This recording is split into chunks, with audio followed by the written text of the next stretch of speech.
제가 교회 사역을 하면서 많은 은혜를 누렸습니다. 그냥 하는 말 아니고요. 어, 갈 힘이 없고 멈출 수도 없을 때 하나님 공급하시는 많은 힘과 은혜가 실질적으로 있었습니다. 그러면 진짜 은혜가 무엇이었는가 이 질문을 하면서 그동안 제가 솔직히 고백했던 게 어, 사역의 현장에서 어떤 현실적인 필요를 막히지 않도록 채워주셨다. 그런데 제가 다시 생각을 해보았습니다. 우리 교회가 그동안 사역을 감당하고 막히지 않는 은혜를 누렸던 거, 상황을 감당할 수 있는 힘을 누렸던 거, 그게 여러 경로를 통해서 우리 가족들을 통해서 현실적인 필요가 채워지는 것, 그게 가장 큰 은혜였을까? 그것은 어떤 결과라는 걸 알았습니다. 그리고 제가 기도할 때 그 결과를 이루는 과정에 누렸던 게 말씀을 붙잡는 믿음의 수고였습니다. 말씀을 붙잡는 믿음의 수고, 그게 있으니까 돕는 은혜를 많이 누렸습니다. 돕는 은혜가 궁극적으로 어디에서 오는 것일까? 이전에는 보이는 나의 필요가 채워지는 것, 그 현실적인 필요에서 하나님 도우셨다. 그런데 또 하나가 보이는 겁니다. 채워지는 과정에 붙들었던 말씀의 은혜가 보이는 겁니다.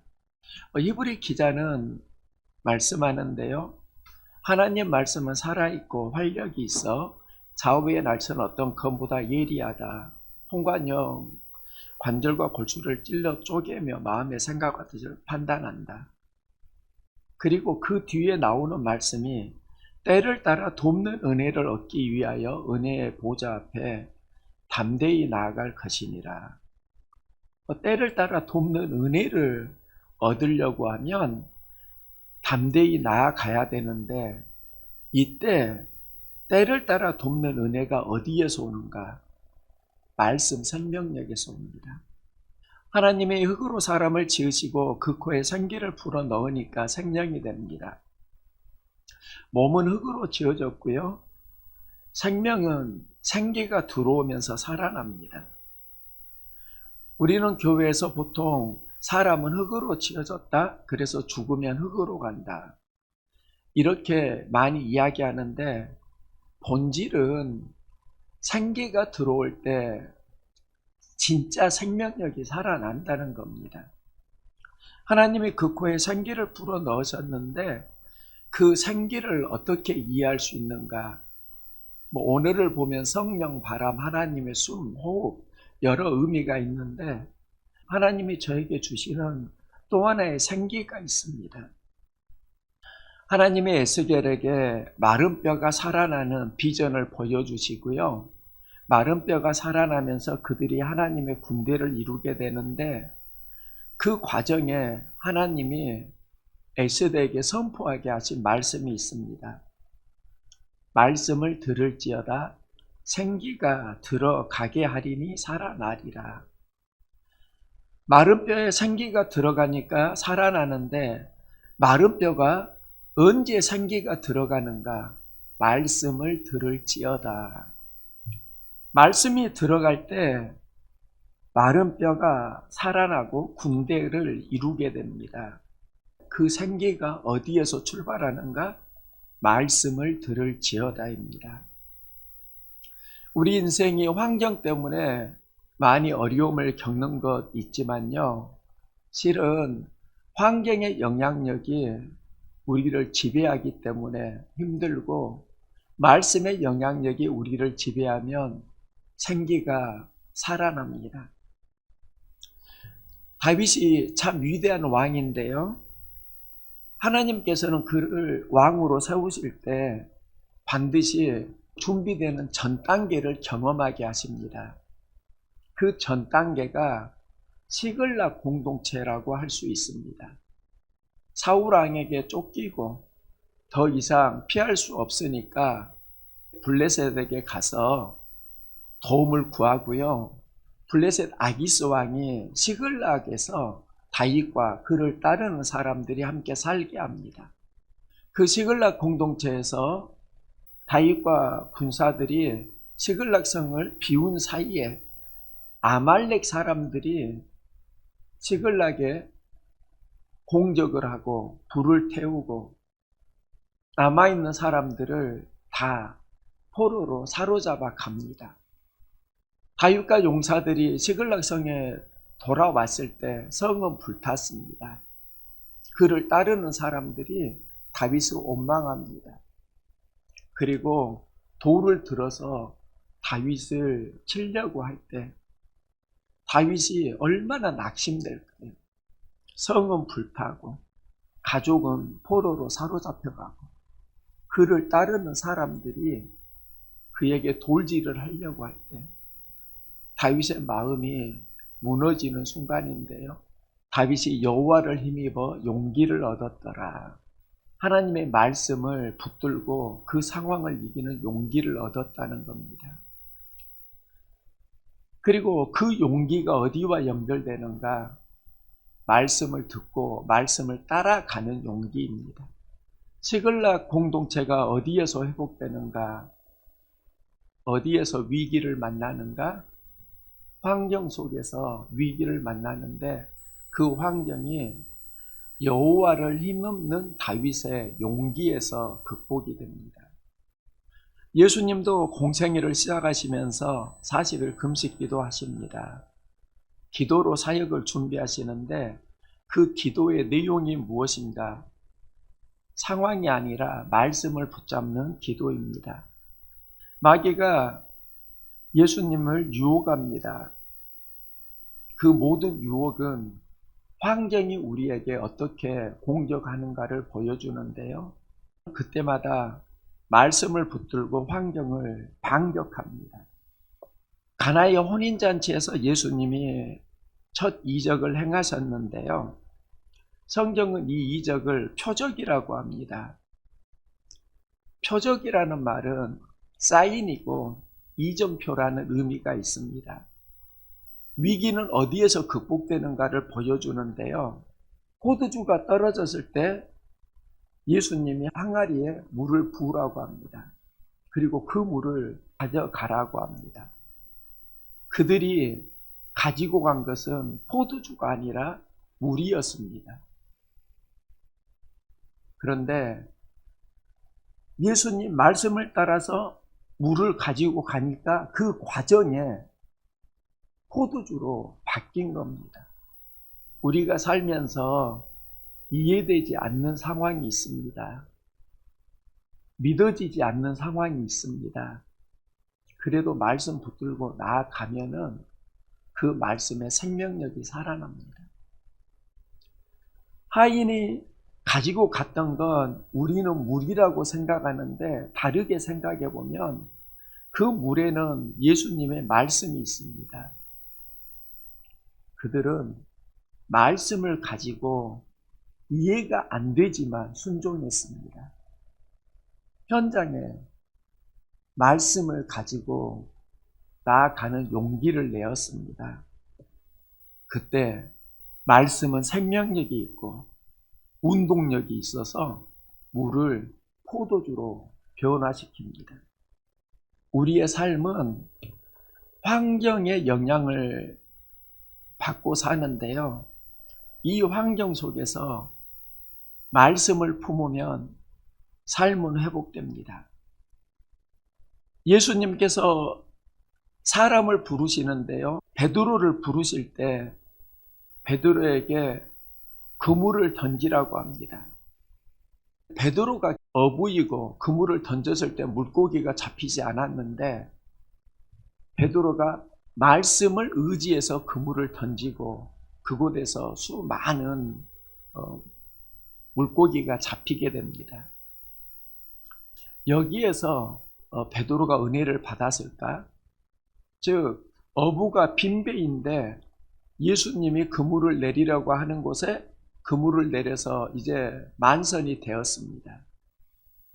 그러면 우리는 이제 은혜를 받았다 이렇게 고백을 하는데요. 베드로는 그 경험 속에서 이렇게 말합니다. 주여, 나는 죄인입니다. 이게 무엇을 말하는 걸까?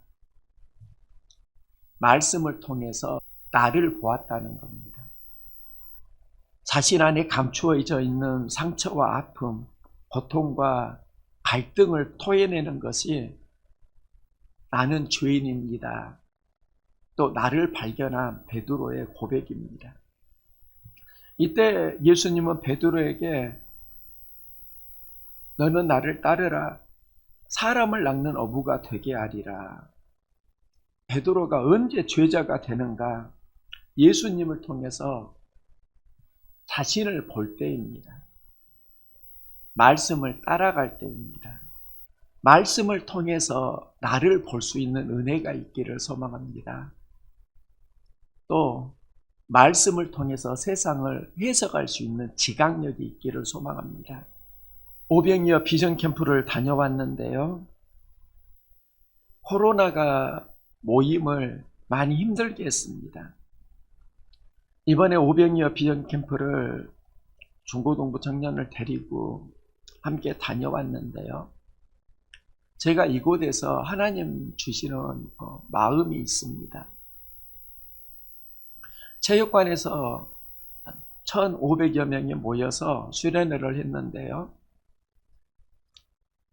학생들은, 청소년들은 그 체육관 중앙에 모여서 예배를 드렸고요. 교사나 인도자들은 이제 2층 의자에서 예배를 드렸습니다. 저는 무대와 가까운 2층 앞쪽에서 찬양을 하고 예배를 드렸는데요. 그러면은 그 아래에 있는 모든 청소년들의 상황이 잘 보입니다. 송이별로 함께 손을 잡고 기도를 하는 시간이었습니다. 전부 다 손을 잡고 기도를 하고 때로는 어깨동무를 하고 서로를 위해서 기도를 해주는데요. 제 바로 앞에 있는 한 조만은 분위기가 달랐습니다.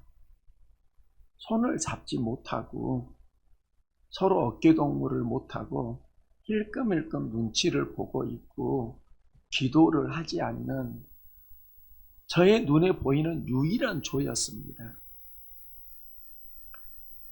왜 그들은 손을 잡지 않고 있지? 왜 어깨동무를 하지 못하지? 왜 기도를 못하는 거지? 그곳에서 한 자매의 핸드폰이 보였습니다. 그 자매가 게임을 하고 있더라고요. 또 있으니까 다른 동영상을 보고 있는 겁니다. 가장 선배인 것 같은데 그가 그렇게 하고 있으니까 옆에 있는 형제가 손을 잡을까 말까 하다가 잡지 못하고 있고요. 또 후배 어린아이들은 그 어색한 분위기에서 환경만 살피고 있는 겁니다. 상황을 멀뚱멀뚱 보고 있고 기도하지 못하고 있는 그 조를 통해서 제가 느낀 건 핸드폰을 하고 있는 그 한 자매의 영향력이었습니다. 선배가 해야 하는 것을 하지 않으니까 그 공동체 전체가 영향을 받고 있는구나. 그러면서 교회가 성장하려고 하면 선한 영향력을 행하는 주도하는 그 누군가가 반드시 필요하다는 것. 그걸 절실히 느꼈습니다. 그런데 그 조의 이야기가 누구의 이야기이지? 이 질문을 할 때 실은 우리 교회의 이야기일 수도 있겠더라고요. 그곳에서 학생들은 선생님을 위해서, 선생님은 학생들을 위해서 많이 기도했고요. 학생들 한 영혼 한 영혼을 품는 선생님들의 그 열정들이 느껴졌습니다. 그런데 선생님들과 함께 기도를 나눌 때 한 영혼 한 영혼을 품는 많은 열정도 있는데요. 저는 기도를 나누면서 한 선생님의 기도 제목을 들었는데 그 선생님은 이렇게 고백을 하는 겁니다. 내가 아이들을 감당할 수 없어서 계속 사역을, 교사를 해야 되나 말아야 되나 지금 기도하고 있다는 겁니다. 그 기도 제목은 옛날에 제가 했던 기도 제목이거든요. 감당할 수 없을 것 같으니까 회피하려고 했던 그 기도 제목이었거든요. 그런데 저는 그때 부담을 도전으로 바꾸는 기도 응답을 받았고요. 또 주일학교 교사가 저의 인생에 많은 영향력을 행했는데 제 이야기를 그 선생님에게 살짝 해주면서 실은 부담 환경을 도전 환경으로 바꾸어 보고 생명 품고 힘내시라고 격려해 주니까요. 그 선생님도 용기를 얻는 걸 보았습니다. 학생들이 선생님들을 위해 기도하는 시간이 있었습니다. 오늘 그리고 그 원에 선생님이 들어가면 학생들이 기도해 줍니다. 제가 학생들을 데리고 가서 그 원 안에 목사인 제가 들어갔습니다. 그때 내 영혼이 학생들의 어떤 사랑 터치를 좀 받고 싶더라고요. 기도 터치를 받고 싶더라고요. 그래서 기도를 하는데 학생들이 나에게 다가와서 손을 잡고 터치해주고 기도해주지 못하더라고요. 다른 데는 누군가가 망설이다가도 한 명이 하니까 전부 다 붙어서 해주는데 우리 교회는 그 한 명의 시작점이 보이지 않으니까 그 기도 시간이 벌 받는 것처럼 좀 마음이 좀 불편한 게 솔직히 있었습니다. 누구 하나 터치하지 않고 기도해 주는 친구가 없을 때 느끼는 외로움이 있었는데요. 사실 학생들에게 열망이 없는 게 아니었습니다. 열망은 있지만 현장에서 그렇게 행할 수 있는 힘은 그들 내면에 좀 약했습니다. 학생들이 기도를 하면서 마음이 열리고요. 무리가 아니라 제자로 살아가자. 하나님은 제자를 찾으신다. 제자로 살기를 열망하는 사람 하나님 앞에 나오라고 강단에서 초청을 했습니다. 우리 교회 아이들 전부 다 제자로 살게요 하고 다 나갔더라고요. 그러면 열망은 있는 겁니다. 나중에 제가 딸에게 물었습니다. 준이야, 제자로 산다고 하면서 구체적으로 무엇을 열망했어? 무엇을 결심했어? 그러니까 딸이 토요일 하루 금식을 결심했다고 합니다. 기쁨으로 다가오기보다는 그게 본질은 아닌 것 같은데 이 마음이 좀 들긴 하더라고요. 그러면서 제가 제안했던 게 준이야, 제자로 살 때 진짜 하나님이 부어주시는 원하시는 금식은 토요일에 하루 금식이 아니라 너의 일상 속에서 내가 제자로 살아가는 것을 방해하는 그것을 금식하는 게 아닐까? 그러면서 좀 핸드폰 금식의 날을 정해놓고 하는 게 제자의 본질일 수 있을 것 같은데 그런 이야기를 좀 해주었는데요. 이것은 사실 매우 실질적인 이야기입니다. 제자로 살기를 열망하는 아이들을 보면서 또 제자로 살아가기가 힘든 일상들을 함께 볼 수 있었습니다. 제자로 살아가려고 하면 무엇이 필요할까? 성전을 보면은요, 광야에서 지어진 성소는 모세가 하나님께 기도하고 하나님이 보여주신 비전의 그림입니다. 하나님이 지시하신 대로 성소를 지었는데요. 대문은 하나입니다. 그곳에 들어가면 마당들에 번제단이 있습니다. 이 번제단을 통해서 양이나 재물이 나의 죄를 대신해서 죽임을 당합니다. 그 피가 죄를 사하는데요. 재물을 잡으면 피가 몸에 묻습니다. 그러면 제사장은 그 다음에 물두멍에 가서 손을 씻습니다. 그리고 그 물두멍에서 내 죄의 씻음을 경험합니다. 그 물두멍의 재료가 놋 거울이더라고요.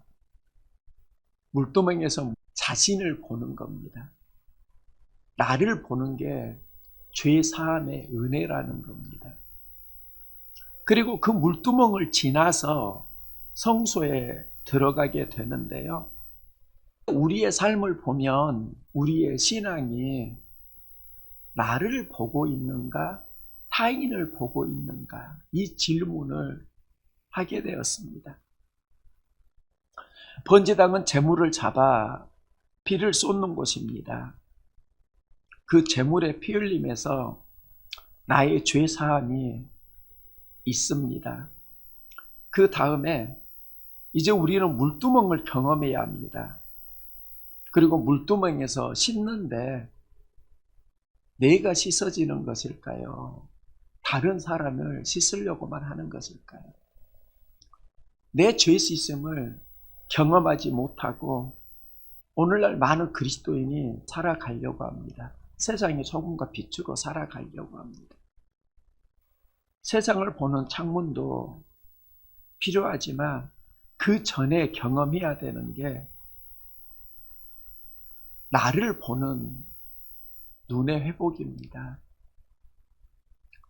말씀을 통해서 내가 보여야 되고 나를 보는 사람은 불평이 사라지게 됩니다. 원망이 사라지게 됩니다. 치유와 회복이 일어납니다. 그런데 내가 왜 치유받지 못하는가? 왜 회복되지 못하는가?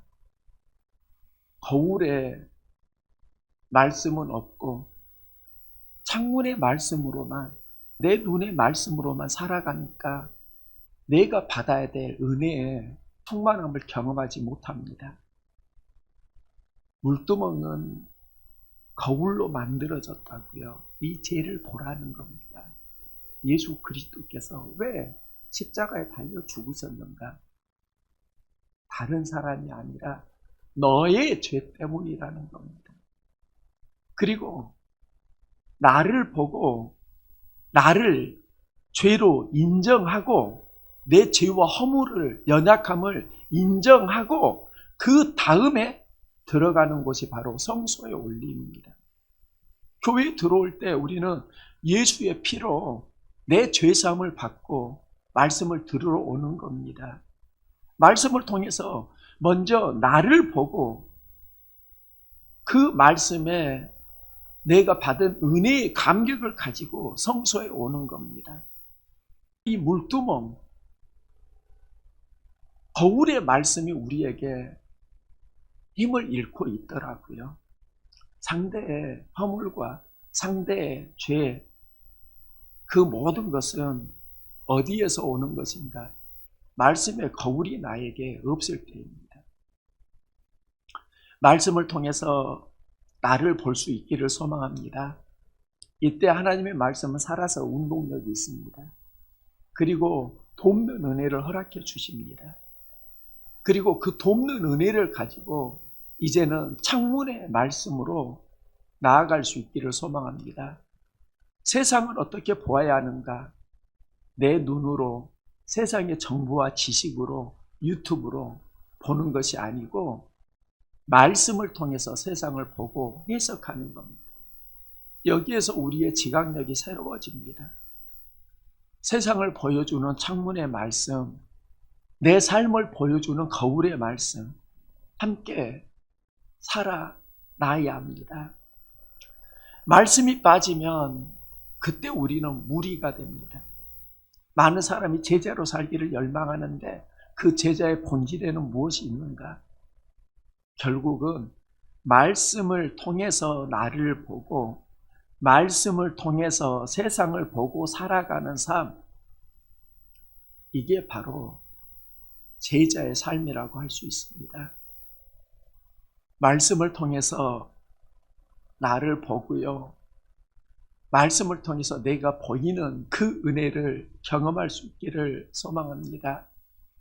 그 은혜에 돕는 힘을 따라서 제자의 삶, 소금과 빛의 삶을 살아갈 수 있기를 간절히 응원합니다. 말씀에는 생명력이 있습니다. 운동력이 있습니다. 생각과 뜻을 감찰합니다. 말씀 없이 내 생각으로 살아가고 내 힘으로 살아가면서 무너지고 지쳐있는 그런 경험 다 하지 않았습니까? 말씀을 통해서 나를 보고 세상을 보고 말씀의 영향력으로 제자의 삶을 함께 살아갈 수 있기를 소망합니다.